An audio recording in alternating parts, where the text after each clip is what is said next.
It's time to live life through the eyes of fit people so that you too can live a fit life yourself. This is Fit Because.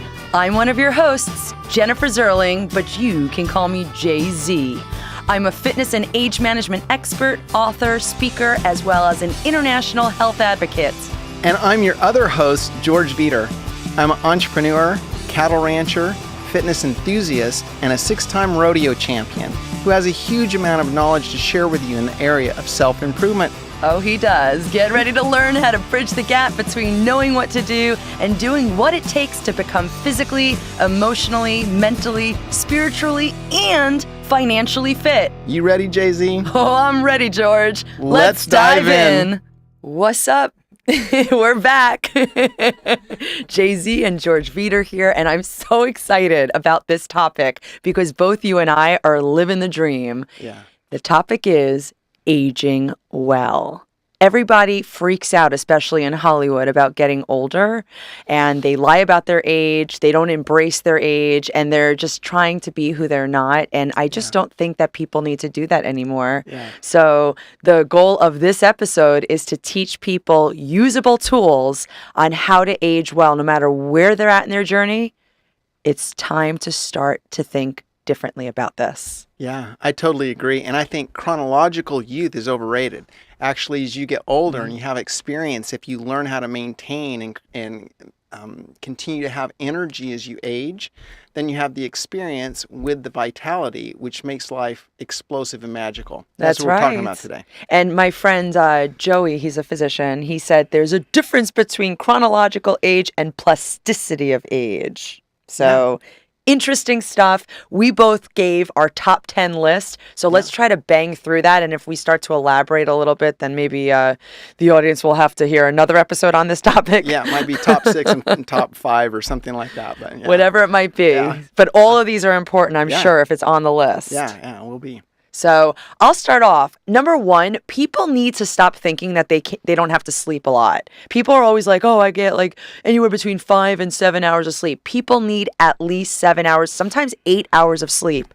Otherwise, you will get old quick. Okay, you will look old. You're going to feel old. You're not going to be energetic. Your mental acuity is going to be non-existent. You got to get that sleep.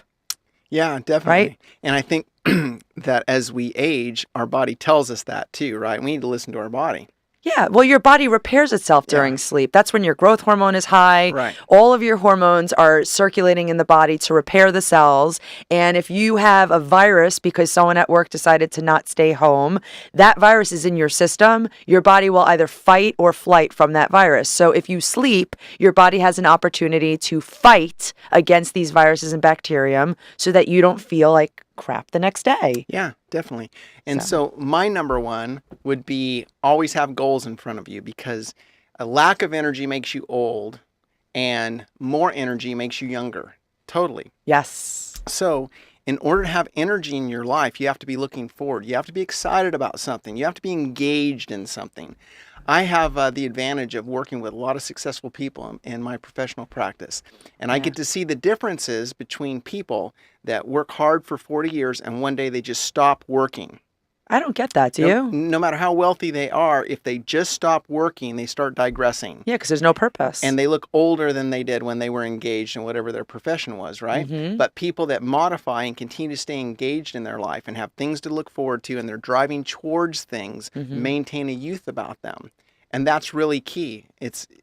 That's key. We have to be engaged and excited and moving towards something to keep young.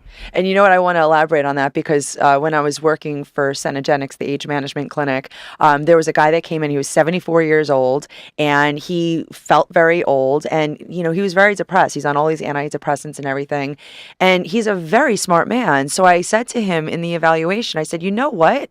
I just think you're really bored. I'm like, you've been doing so much in your life. He's a philanthropist. You need to like figure out like what you want to do. So he ended up traveling the world and got his life back. So I 100% agree with you. You have to live with purpose. And actually that's on my list. Oh my goodness. Good stuff.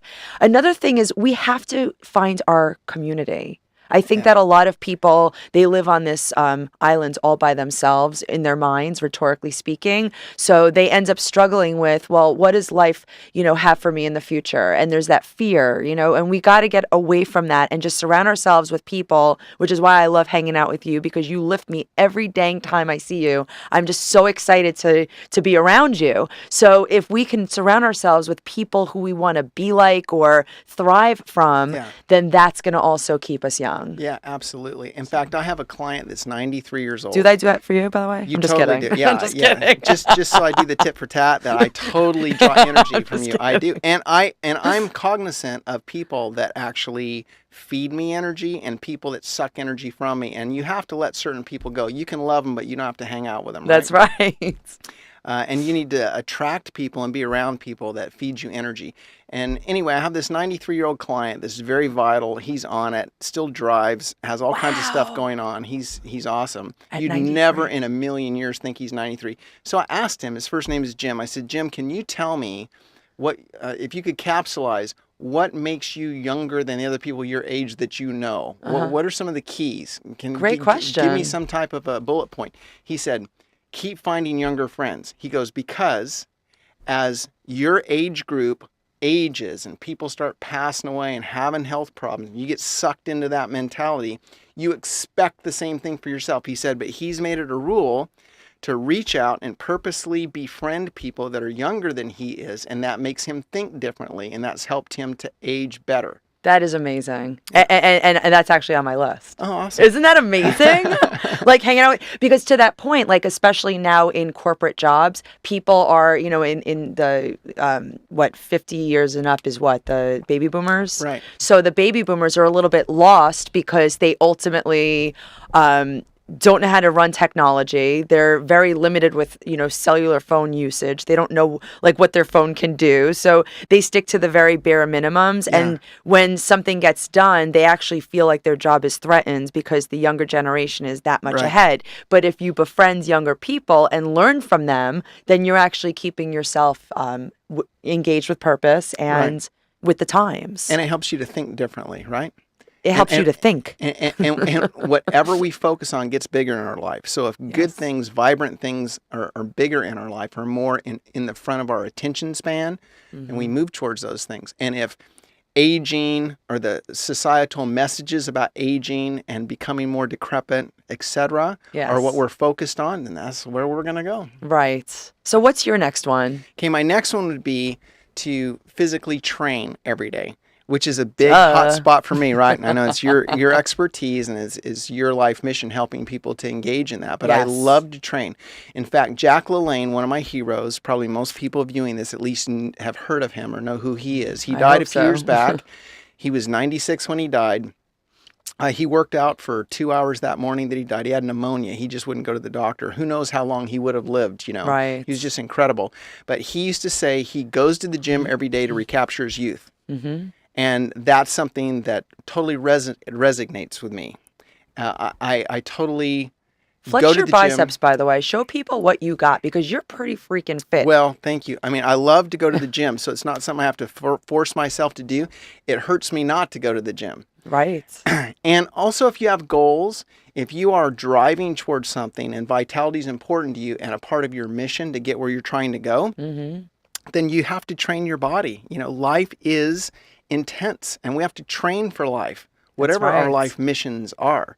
And so obviously we can set back the normal issues of aging by energizing our bodies. And so I think that's a big key to my particular success in life as of age. I'm 54. I do a lot of stuff that 54-year-olds don't do, not just train like what? I compete in rodeos. You win rodeos. You don't just compete, you win. Yeah, last week, I competed in 2 rodeos, so less than a week ago on Saturday and Sunday, and I won first at both rodeos, and nobody was even in their 30s. They're all in their 20s. In fact, I traveled with an 18-year-old, and I'm 54. 2 years ago, when I was 52, I won the state championship in California here in professional rodeo. And I competed against all these guys that are literally less than half my age. They're younger than my kids are. my chief competitor that I went back and forth with throughout the year between first and second, ultimately I was able to beat him and win the state title. He Unbelievable. was 18 and his dad is 10 years younger than me. So really, we age the way we choose to age. That's right? correct. And having goals like that and me deciding that I want to continue to be on that professional rodeo stage, which is very physical and very mental, it requires me to do the things that keep me young. That's right. So there's all kinds of associated benefits with picking a juicy goal like that to engage your life in. Yeah. And it does make you young. And you're also going to compete on stage. See, I remember this time. Yeah, That's in September. Yeah, in September, Fresno, where I live close to Fresno, I'm competing in a bodybuilding competition, classic physique bodybuilding competition. Amazing. So I'll be. The goal is to gain about 10 pounds of muscle from where I am right now, and to come in shredded and compete on the open division. You're well on your way. To that point with training, there's a couple of things. First of all, you made a really good point in how we train our bodies is how it translates into our lives. So whenever I'm coaching a class, I always tell the class to really stay focused. If we're doing an all-out effort on the treadmill, it's very uncomfortable to a point where people can't even speak more than one word. And if they can, then they're not giving it their all. Yeah. So it's being okay with being uncomfortable, because when you're uncomfortable during training, that's going to translate into all the areas in your life because you've been uncomfortable before. Yeah. And you came out ahead of the game, right? Absolutely. So, and I also want to say about training is you got to honor your body. A lot of people overtrain, George. I know that you're very smart when it comes to what to do and what not to do. But, you know, yoga, for example, you've involved yourself in yoga classes over the last several years. Yeah. A lot of people are all about, I need to burn a lot of calories. No, you need to have balance with training. Okay. Right. The joints can't sustain heavy load all the time. And if your joints get crushed, then ultimately you can't train. Correct. If you can't train, then you can't do what we're recommending. Right. So definitely find a balance, find a good program, find a good fitness expert that knows what they're talking about to ask them what's best for your body. And progress, right? Wherever you are, get better, which makes you younger, makes you feel younger, and gives you more vitality and energy. So it's directional, right? Yep. Your happiness in your youth is determined by your trajectory. If you're getting worse, you feel old. If you're getting, no matter where you are. If you're getting better, you feel young, no matter where you are. Right. So be progressive about it, wherever you are. Let's go on that point. If someone feels like they're going down, how do they go back up with a little trampoline underneath them to go back up? How do you suggest they turn that around? It's all about engineering your life. It's all about architecting your life. Mm-hmm. It's deciding where you want to go. So I do possibility thinking. Okay, we talked about that for a minute prior to the show. And society gives you all these messages that you're supposed to age in a certain way, which is not pretty, right? Yeah. In fact, it's a common thing when you ask people how they're doing, they're going, I'm doing okay for an old person. Or I'm doing okay, but, just aging and falling apart. And we hear that kind of stuff all the time. I hear it because of the demographic that I work with professionally. I hear it all the time.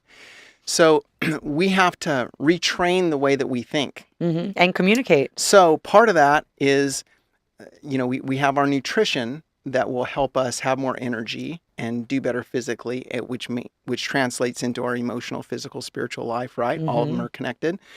We have to feed or give our minds nutrition, right? Mm-hmm. We can't just let whatever weeds want to grow there grow. We have to decide what to plant in our minds. So if we get on a discipline of reading something positive, I want to age in a spectacular way. The saying is when you go downhill, you actually can go faster, right? Right. So when you get to that certain point in life and you've learned your lessons that you've learned through life experience, that's when you really get stuff done. I want to say something else, but you get stuff done. Right? Good catch. Right? Okay, so how do you get yourself mentally prepared to make the next chapter more exciting than the last chapter? Well, you've got to, first of all, you've got to see yourself doing great things through other people. I mentioned Jack LaLanne. I have read everything that Jack LaLanne ever published, right? Because he was just incredible. Yeah, he was. And so where I want to go, he's already been. I don't have to invent something. I just have to learn from him, right? Follow the recipe. Also, there's a guy named Satchel Paige. Any of you that are baseball fans will know who he was. He was, we all know Jackie Robinson was the first great African American, in the major That's leagues, right. in the white professional leagues. Mm-hmm. But shortly after he was drafted, and was able to play in the majors than Satchel Paige was. Well, he was 41 when he started in the major leagues, and he pitched Wow. his last game when he was 61. That is amazing. Right, okay? And so his life and his longevity is incredible. Some of you will have heard of him, some of you haven't, but if you want to age well, I would recommend that you Google Satchel Paige and find out about his life and what made him different. There's lots of people that have just chosen to do great things later in life, and we need to think like they think. So we have to study their lives, right? That's right. Read biographies that are empowering, Right. like that, right? Yes. And just food for your brain so that you think different and you offset those negative societal messages that we're hearing all the time. Exactly. That is so brilliant. I love it. And to that point, you got to love yourself. Start loving yourself right now. That's one of my items on the list, because a lot of people are like, when I get there, that's when I'm going to start appreciating life. I'm going to start loving myself. No, if you love yourself, then you're going to nourish yourself with everything that we're talking about. The food you put in your body, the thoughts you put in your mind. Because you love yourself, you're going to protect yourself from anything that is less than great. Yes. In order to love yourself, Jen, you have to choose. It's a choice that we make, right? Because just like with other people, we all have things about us that are great, and we have things about us that are not great, right? All of us have cross currents. We have things in our characters that we would like to eliminate and change, and that's great. We will be doing that and progressing through our life. But we also have things in our character that are wonderful, and whatever we focus on gets bigger. So if we choose to look at our assets and not just get swallowed up by the things that we see as our inadequacies, then we feel empowered and we can love ourselves. So let's touch upon that a little bit, because obviously people have a lot of items that they've been dealing with their entire lives. So to just dispose of it is not an easy thing to do. What are like your top couple things that people should do to change the way that they view themselves, they view the world around them, like as of today? Yeah. First of all, we can practice gratitude, and gratitude makes you younger. You see, I've got Grateful Dude here. It's Yes. the shirt that I'm wearing. Because it says Grateful Dude on my bra. I can't show it right now. Sorry. So if we are making a gratitude list every day, so when we write out what we're going to do today, when we're architecting our day and we're going to decide how we're going to spend our time, if we will list 5 things we're grateful for or 10 things we're grateful for, you choose the numeric list that you want to make. Yes. You aren't going to look at your inadequacies. That's not what you're thinking about to be grateful for. You're looking at the things that empower you, that are your assets, and that reminds you of why you have things that you can love about yourself, right? So make a gratitude list. And it has to be different every day, huh? It does. Yes. Change it up. Change it up. And there's little things that we take for granted that if we focus on and we are searching for them, that will empower us. We can think of just a million things to be grateful for. Right. I love that. And I think that that's really important that people do that. So fuel your body with the best possible nutrition. My rule is if it grows from the ground, falls from a tree, runs, flies, or swims, it's food. Yeah. Anything else is not even real. So why would you put fake stuff in the gas? Like, would you put in your Maserati diesel? No. Okay. Well, let's try it on the way back and see what happens. Yeah. Well, we got this whole society putting diesel in their gas tank, and then they wonder why they're aging quick, why they don't feel good, why their performance is going down. Yeah. Change that today, and guess what? You're going to feel amazing. Absolutely. And it all ties to energy flow, right? The old concept of you need to eat to live, not live to eat, right? So you think about what you're putting in your body and how that's going to make you feel, the cause and effect, right? And that'll attract you to the right foods to put in your body, which obviously are going to be things that come from the ground, right? That's right. So definitely. Also, there's little things that we can do. I'd mentioned to you a lot of Eastern philosophies believed that we don't measure our age based on chronology, but we measure our age based on posture. You ever notice that? You see someone that stands really straight and erect, and they just look young, don't they? And in charge. And you see somebody crowed over, and they look old, no matter how old, no matter how chronologically old that they are. So stand straight. That will keep you, and do everything a little faster.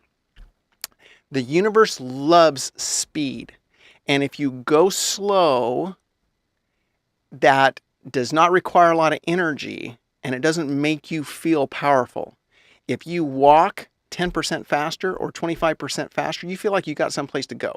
So can you explain why you drive 100% faster? This guy drives like Batman, I swear to you. That translates, Now I understand. Well, I always figure, when I've got someplace I need to get. And whenever there's somebody slow in front of me, I wonder, don't you have a place to go? I mean, please pick some place and get there, right? So if you're listening, just, speed it up a little bit because George might be behind you. But the universe likes speed. So, and when we talk slow, if you have somebody that talks super slow, it makes you tired, right? You want to nap after you have the conversation with them, right? You want someone that has some energy in their voice. Right. That talks with purpose, conviction, and a little bit faster. Walk a little faster and talk a little faster, and you will feel more energy. Yeah, well, if you're a New Yorker, you don't need to talk a little faster, okay? So it depends on who we're talking about. I'm giving advice to the wrong person. I know. But another thing on my list is to challenge yourself, okay? One thing that's superb about you is you're constantly coming up with these amazing challenges, like the rodeos and whatnot. But even in your business, like you've set some amazing goals that you've shared with me, and I'm just like, wow, that's, and the fact that you put it out there in the universe, it's going to happen. Yeah. So it's really just taking yourself to a place of like, what do I want to be? What do I want to, it's almost like say to yourself, what do I want to be when I grow up? Right. I mean, I say that all the time. Sometimes I even ask older people that, what do you want to be when you grow up? And they look at me and I'm like, what? I'm serious. So it's just challenge yourself, like step outside of the box, step outside of your comfort zone and do something amazing. Like I'll give a great example and she might be listening. There's one of my clients who is so brilliant. She's an administrative assistant and all the things she said that she does for her boss, I'm like, you need to develop a course on this because there's a lot of administrative assistants that aren't as great as you. Yeah. So develop a course, develop a book, sell it to your company so that other admin assistants in your company can be as great as you because all these bosses are turning to her. If their admin is gone, she's the first one they call. So I said, write a book. She's like, I never even thought about writing a book. I can't. I'm like, yes, you can. Yeah. She's writing a book now. That's so awesome. Right? That's awesome. It is awesome. So anyone could be awesome if they choose to be awesome, George. Yeah, right.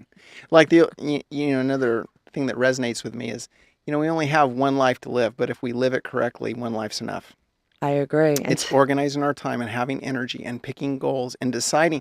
None of us want to live, or at least people I talk to, I don't get that people want to live to be 120 years old. It's not that we want to live forever. Yeah. But we want to be productive and we want to be excited and energetic and a contributing human being for as long as we're on planet Earth, right? To the very last breath. And if we are able to practice these principles that we're discussing today, that's the way life's going to be for you, right? Mm-hmm. It's all about your mindset. It's quality, not quantity of life, right? We want yes. Yeah, we all want. We don't want to grind out of this world, right? No, of course. Right. Or stress. I'm so stressed, which is an episode that we went through. Right. And to that point, there's one on spirituality, episode 3, people need to listen to because all the things that we're doing together is to give people these usable tools that they can take right this second. Yeah. Don't wait. Yeah. Don't wait. If you want to age well, don't wait. Yeah. I'm going to look at you. Don't wait to do these things. This is something you can do right now. Yeah, that will make you feel younger this week, right? This moment. Right. I'm feeling young just talking to you.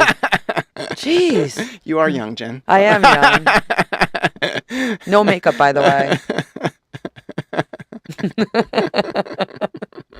So what else is on your list? Do we have time to go over more? Look at this. We're doing great with time, George. I know. Well, I think I actually kind of rifled through them just in conversation. Through them. Yeah.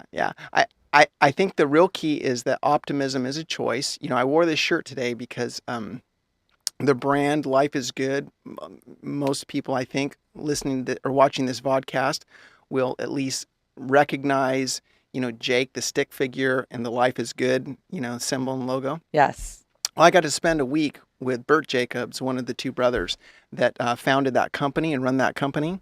And their story of building a business just on the concept of optimism, the choice of Amazing. optimism, it was very inspiring to me. So I bought a whole box of their books and I gave it out to friends.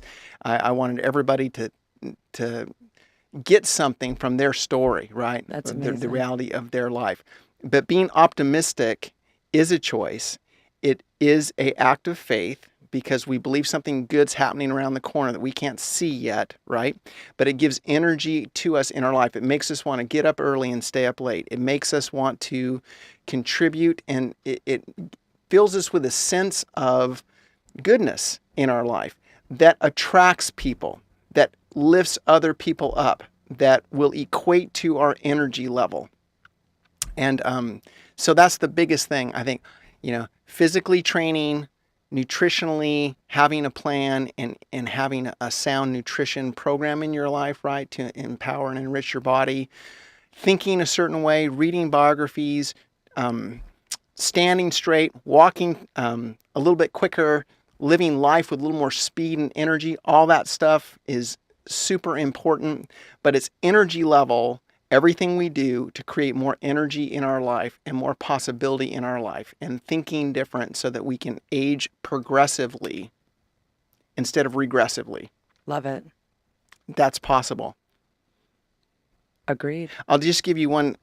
Last week I went to these rodeos. I went to a rodeo in Hollister and I got on this horse and I won the performance that night.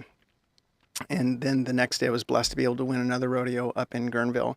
But after I got off my horse, one of my friends who's 10 years younger than me, who's already retired, from bronc riding, because I'm like a warrior. I'm a novelty You're in a the warrior, rodeo business man. at my age, right?